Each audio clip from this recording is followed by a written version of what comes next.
২০ দিন নিখোঁজ থাকার পর বাংলাদেশি বংশোদ্ভূত ডাচ ব্যবসায়ীর মরদেহ দেশে আনা হয়েছে।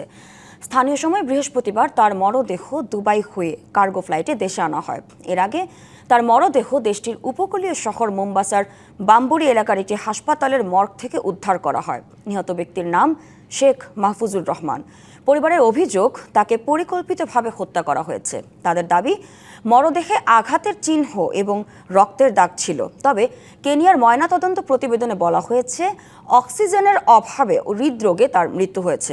গত ১১ এপ্রিল ব্যবসায়িক কাজে কেনিয়া যান মাহফুজুর রহমান। প্রথম দিকে পরিবারের সঙ্গে যোগাযোগ থাকলেও ২৪ এপ্রিলের পর থেকে তার সঙ্গে আর যোগাযোগ সম্ভব হয়নি। এ ঘটনাকে পরিকল্পিত ডাকাতি ও হত্যাকাণ্ড বলে সন্দেহ করছে পরিবার। বাংলাদেশ দূতাবাস জানিয়েছে, বিষয়টি তদন্ত করছে কেনিয়ার পুলিশ। মৃত্যুর প্রকৃত কারণ জানতে আরও ফরেনসিক পরীক্ষা চলছে। ঈদ আসবে, সাথে ক্যাশব্যাকও আসবে। নিজের বা প্রিয়জনের জন্য কেনাকাটায় এবারও নগদ পেমেন্টে পাচ্ছেন দারুণ ক্যাশব্যাক। তাই যাই কিনুন, পেমেন্ট করুন নগদে।